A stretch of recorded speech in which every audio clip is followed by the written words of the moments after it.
the First Crusade. Part 1. So far, this whole crusading thing got off to a pretty shitty start and caused thousands of homeless peasants to meet an untimely death. Peter the Hermit and his remaining crusaders, about 3,000 dirtbags, were brought back to Constantinople to be berated by Emperor Alexios for being a bunch of total losers. And if you start breaking stuff, the Emperor throw you right the hell out. All this was just to pave the way for the real crusade, the Prince's Crusade. Now this is what Pope Urban II was talking about when he called for a crusade in the first place. Real tough guy princes with lots of battle-hardened knights, lots of weapons, and, most importantly, lots of moolah to spend. What the hell is this? You ain't the real princess? Get out of my palace! But before we dive right in, let's meet the leaders of the First Crusade. The spiritual leader of the crusade was the badass bishop Adhemar of Lippi. He made the pilgrimage to Jerusalem when he was in his 20s and got goofed on by some surly Turks for wearing a dress. So he was raring to go back and kick these smarmy infidels' asses. Count Raymond of Toulouse. Ray was a French prince and the oldest leader at age 55. He also was the richest and had a massive army of knights at his disposal. Ray was pious, honorable, and a conceited pain in the ass who thought all the other leaders were dirtbags that should kiss his feet and blindly follow him. Hugh of Vermandois. Hugh was a cocky, arrogant French prick who thought his shit didn't stink and that he was above everyone else because his brother was Philip I, the King of France. Hugh led a small but very classy band of knights on the crusade, and they traveled in style, ate gourmet meals, drank Le Romani Conti, and had the nicest armor. Count Godfrey of Bouillon. Godfrey was a super pious French-Belgian prince with a really large army and was a true believer in the crusade. Godfrey was also super ambitious because he had no chance of inheriting anything at home. So he sold off all his land, all his peasants, and his Department 56 Christmas Village collection and left Europe to find a kingdom in the east to conquer and subjugate and call his own.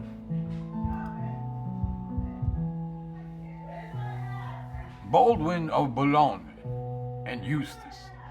Baldwin was Godfrey's little bro, and he had zero prospects of inheriting anything in Europe. So he took his wife, his servants, his dog Peppy, and all the good silverware, and went on the crusade to start a better life in the East, with no intention of returning. Eustace was like the Cooper Manning of the family.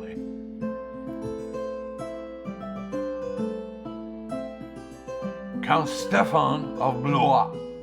Stefan was a chicken shit French prince who was well respected only because he was William the Conqueror's son-in-law and had some fancy pants knights under his command. Stefan spent the crusade hiding from battle and writing letters to his wife about how awesome he was.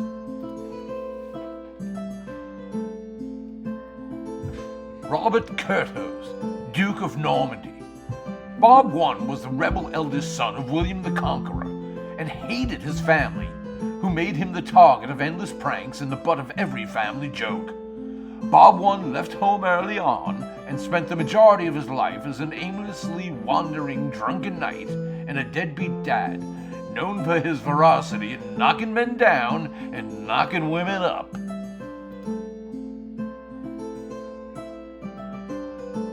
Robert II, Count of Flanders. Bob too had it made and was set for life as Count of Flanders, but he was bored of the easy life and wanted an adventure.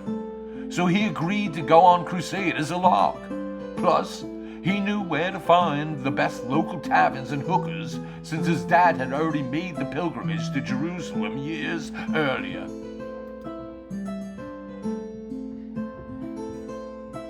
Bohemond, Prince of Taranto. Bo was a huge Italian-Norman tough guy that spent his youth fighting the Byzantines alongside his father, Robert Guiscard. Bo was the coolest and craftiest crusader and led a very big, very tough, and very experienced army that kicked ass. Bo and his knights had only one credo: what's in it for me?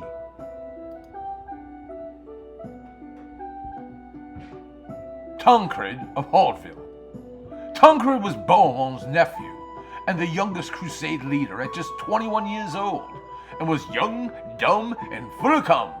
Tancred joined the crusade hoping to have himself a bitchin' good time, steal a bunch of stuff to get rich quick, and increase his chances of finally getting laid.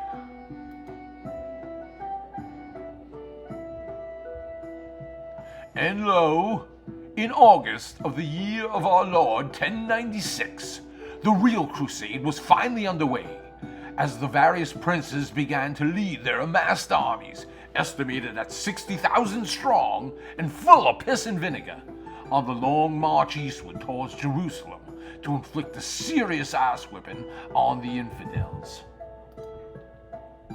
I think east is that way. Don't tell me what to do. Yeah, you ain't the boss of us.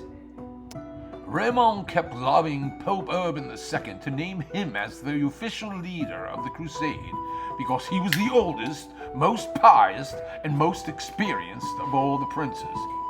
Pope Urban II was like, okay, I guess.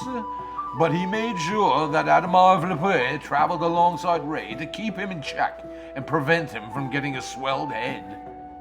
Wear this so everyone know that you is the boss.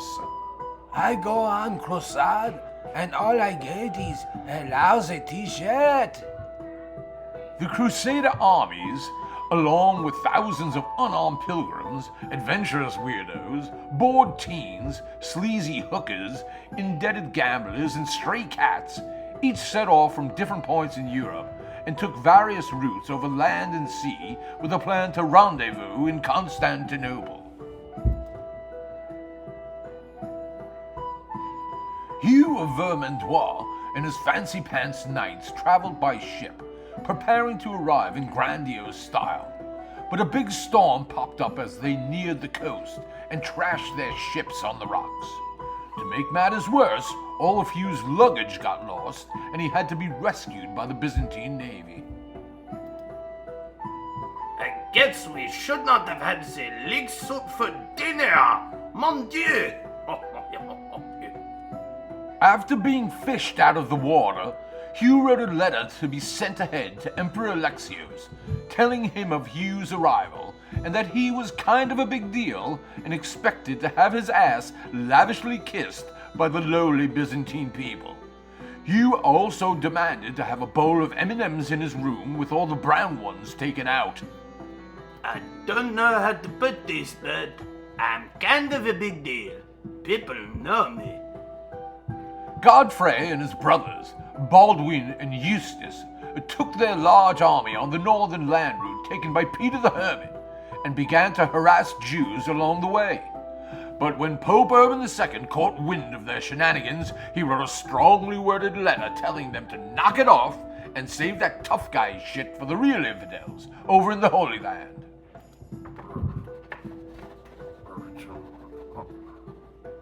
When Godfrey's army reached Hungary, King Coleman was like, "Oh no, not these unruly fuckers again," and blocked the gates and wouldn't let them into his country, until Godfrey volunteered to leave Baldwin and his family behind as hostages to ensure that the Crusaders wouldn't be starting any nonsense while passing through the country. Can't you read? No Crusaders. Can I just use the bathroom?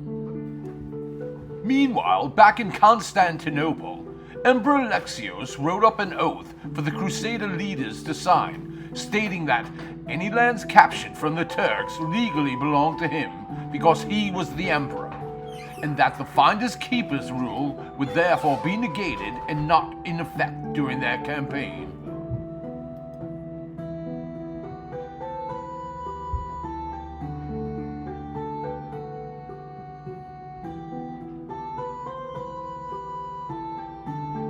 Hugh of Vermandois was the first to arrive in Constantinople and meet Emperor Alexios, and immediately began boasting about how cool and awesome he was. Alexios was not that impressed by Hugh's bullshit, so he gave him a shoebox full of gold, silver, and jewels, told him to sign the oath, and bum-rushed his ass right the hell out of the palace. I'm very conceited and I only listen to words of praise. Then I got nothing to say to you except get the hell out of my palace. Godfrey and company arrived next, but he refused to enter the city and meet with Emperor Alexios, saying he already had an emperor, a Holy Roman one. So he, his brothers, and their big-ass army camped outside the great Theodosian walls and got provisions by raiding and pillaging all the small towns and villages outside of Constantinople. That is bold, bitches!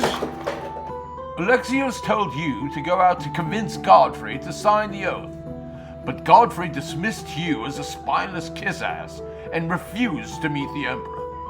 Alexios didn't like being dissed, so he was like, fuck this guy, and cut off any supplies he was giving to them, and beefed up his forces in towns outside the city to prevent Godfrey from looting them. Come on, man. Just sign this stupid oath. I already did, so... You keep kissing ass like that, Hugh? You're gonna end up with a mouthful of the poop? After getting smacked down in a few skirmishes with the Byzantine soldiers and unable to steal food and beer from the local towns, Godfrey and company conceded to finally meet with the emperor. Alexios was not cool with Godfrey's insolence, but respected his large army, so he gave him a coffee can filled with gold and jewels and got Godfrey to sign the oath by telling him that he was much cooler than that prick Hugh. Listen, I make this easy for you. Stop fucking around, sign the oath, and I give you gold. Oh, gold you say? Oh, where do I sign? The two Bobs and Stefan of Blois wintered in Italy and lived lavishly on wine and pizza, as their soldiers deserted due to the harsh living conditions they had to endure. They finally set sail in the spring and arrived in Constantinople and met with Emperor Alexios, who gave them each a big shoebox filled with treasure. This made them so happy they eagerly signed Alexios' fealty oath and then enjoyed a delightful spot of tea in the beautiful Byzantine gardens. Why is the Chinese tea so delicious? Because it takes so long to brew. Bohemond was next to arrive, and due to his history of trying to conquer Byzantine lands, Alexios had his troops shadow Bo's every movement to keep a watchful eye on him. When the two former adversaries met, Alexios told Bo he would let bygones be bygones and give him a big box full of treasure, as long as he signed his oath of fealty. I remember you. You throw the feces at me. Hey, I no hold a grudge. My dad did, and I always hated him for that. Bohemond, however, was a real crafty motherfucker. So he eagerly accepted the big box of treasure and agreed to sign and obey Alexios' fealty oath. But, unbeknownst to Alexios, Bo had his fingers crossed behind his back while signing it, thereby nullifying the oath's legality and his adherence to it.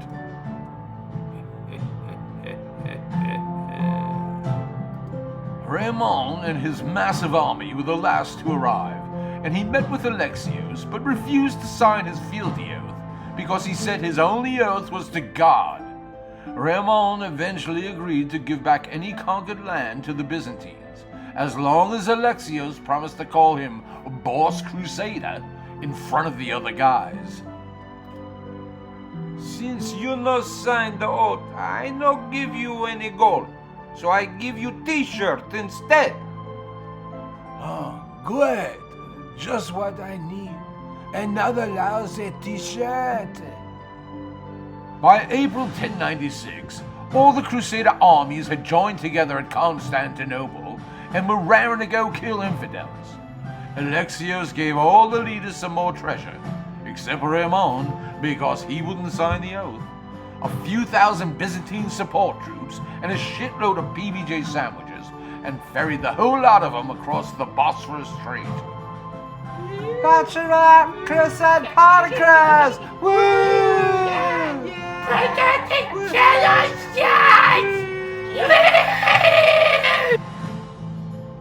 The massive co-joined Crusader army moved very slowly across Asia Minor, committing heinous acts of murder, rape, and other tomfoolery as they went along. Although the Crusaders didn't realize they were attacking fellow Christians, it wouldn't have mattered anyhow, because they talked funny, smelled weird, and looked like infidels to the Europeans. Him say he a Christian too. Yeah, a smelly foreign Christian. I say we kill him. When the Crusaders arrived in Nicaea in early June 1096, Kili Arslan was too busy fighting fellow Turks that were trying to oust him, so he sent out a small legion of soldiers to take care of these pesky Franks. But this was no lame-o People's Crusade, and the outmanned and overwhelmed Seljuks were easily crushed and routed by the Crusaders. Ah! The fuck, bro? We just wanted for to welcome you to Nicaea. Hey, Christian steal, you dirty infidel cunt! The Crusaders then surrounded Nicaea and put the city under siege and attacked numerous times, but kept getting repelled by the Seljuks and suffered many casualties. It seems that everyone forgot to bring along the necessary siege equipment needed to conduct a successful siege. Did anyone remember to bring along the ladder? I loaned mine to my no-good brother-in-law, and he never returned it. The other big problem was that the castle had a lake on one side, so the Turks were getting all the needed supplies and Grubhub deliveries brought in by boats and could easily endure a lengthy siege. To make matters even worse, the Turks would sneak out of the castle in the dark of night and kill a few dozen Crusaders, then run back inside. Open up wide, Hassan. Here come choo-choo train into the tunnel. Woo woo! 3 weeks into the siege, the Crusaders began to make headway and undermine the tower, but decided to wait until morning to attack. Imagine their surprise when they awoke the next day and saw the Byzantine flag flying high over Nicaea. It seems Alexios made a deal with the Turks and let them go free if they surrendered to him instead of the smelly Franks. You give up the castle for the bag of gyros? I was fond to being hungry. Did you get the french fries too? To add insult to injury, the Byzantines wouldn't even let the Crusaders into Nicaea except in small groups of a dozen at a time, under the escort of Byzantine soldiers to prevent them from looting, pillaging, and generally fucking up their newly reclaimed city. Needless to say, the Crusaders felt gypped. You Franks stay behind the ropes, and if you break anything, you bought it. The Crusaders were pissed about being double-crossed by Alexios and began to grumble about the backstabbing Greeks. So Alexios gave them another big box full of treasure to calm them down. Placated by the mullah, the leaders rallied the troops and the massive Crusader army was on the move again, heading straight into their first real test against the infidels. Sacre Dieu! I believe we was duped by the Greeks, gentlemen. I tell you guys, never trust the Greeks. They're even worse than the damn French. Ha! Stupid Greeks! Wait, what did he say about the French? Let's just go and let God be our guide. He will provide. Can he provide me with a hamburger? I'm starving. Aren't you supposed to be in charge, right? I am in charge, but no one listened to me. After the Byzantines double-crossed the Crusaders by taking Nicaea out from under them, they were pissed off and really mistrustful of the Greeks. Bohemond then declared that since Alexios dissed them, they didn't have to honor his stupid fealty oath anymore and could take whatever lands they wanted and owed him nothing. A fancy fisher up! That's what this is! The Crusader armies of Bohemond and Tancred, Bob II and Stefan of Blois were marching a day ahead of the others on the way to Jerusalem, when they unwittingly found themselves face to face with Kili Arslan and thousands of pissed off Seljuk Turk soldiers as they came to the town of Dorylaeum. Blow me down! Infskadels! You for to be infidels! Arrows rained down on the Crusaders, cutting down hundreds in an instant. The Crusaders charged towards the Turkish ranks with their customary bravado, but the quicker Turks just outran them, doubled back, and shot more arrows at them. Bo soon realized the futility of the charges and ordered the Crusaders to all band together. Your puny arrows are no match against my Christian armor!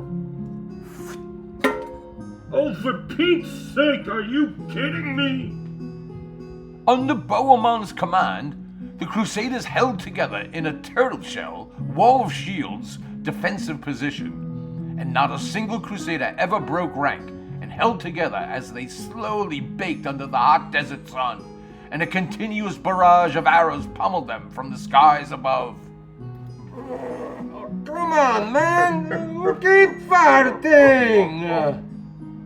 The clergy members, hookers, and other non-combatants huddled in the center of the knight's protective shell began singing to inspire the troops, and women ran to a nearby river, at great personal risk, to get pots of water to quench the thirst of the brave Crusaders who would not budge. Hello, Elohim.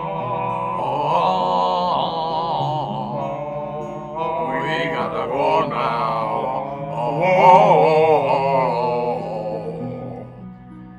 After being under relentless attack and holding formation for almost 8 hours, Godfrey, Bob I, and Hugh finally showed up to relieve their embattled Crusader brethren. The Crusaders began charging the Turks, but had little success until Raymond and his massive army appeared and began to turn the tide. I say, old chap, you quite saved our arses there. Oh yeah, what a great leader old Raymond is. You see, he is doing it again. He is being sarcastic to me, not complimentary. The Seljuks started breaking ranks and began to scatter, but Bishop Adamar, who took command of about 3,000 knights, snuck up from the rear and destroyed the Saracen camp and closed the circle surrounding them. And the Crusaders inflicted mass casualties as the Turks fled.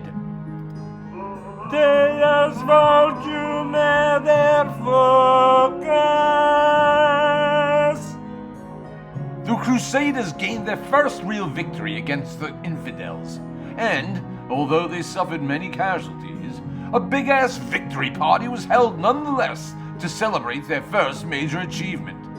One thing was now certain. The Crusaders were fighting a very different type of enemy than the ones they were used to back home in Europe. Right, we're two boobs. I mean two bobs. We're the two best knights. The Crusaders then began marching south once again, but their already arduous trek was made even more difficult because the Turks made sure to destroy all the water wells as they fled Dorylaeum, and soon thirst was not being obeyed, and the parched Crusaders began to drop like dehydrated flies as they plodded along under the hot sun. I don't need it. I don't need it. I don't need it. After the weary Crusaders reached the Taurus, and oddly named Anti-Taurus mountains in August, Godfrey told his brother Baldwin to grab a bunch of knights and split from the group and head east to try and garner up support from the local Armenian communities to help battle the infidels. Keep these schnooks busy. Start conquering something, boy. Me? But I can't even conquer the hangover I got from last night. Ugh. Bohemond figured Godfrey was up to something fishy, so he gave his nephew Tancred a few hundred Norman knights and told him to head east and follow Baldwin to keep an eye on him. Tancred, however, had some plans of his own and marched out a day ahead of Baldwin and his troops. Go follow that Baldwin prick. I no trusted them French cocksuck. You got it, Uncle Bo. Hey, who the hell are the name of these mountains? Tancred reached the city of Tarsus in September 1097 and told the city's leaders that he was just a teeny little part of a scout team, and soon 100,000 or so really pissed off Crusaders were coming to kill everyone that wasn't Christian. The townspeople were no dummies, so they fled, and Tancred conquered his first city without so much as lifting a finger. Pasta Fazul. Hereby my bullshit story, hook, line, and sinker. Back up the palaver stand. We afford to be getting out of here. Well now, this is getting pretty crazy, huh? Thousands of violent, brutal, religious fanatics marching across Asia Minor, parched and hungry, on their way to kill infidels and retake the Holy Land in the name of Christianity. Honestly, what could possibly go wrong? Anyhow, hope you enjoyed part 1 of the First Crusade. Be sure to check out part 2 and see how this wacky episode of history pans out. All I can tell you is, hold on to your chainmail coif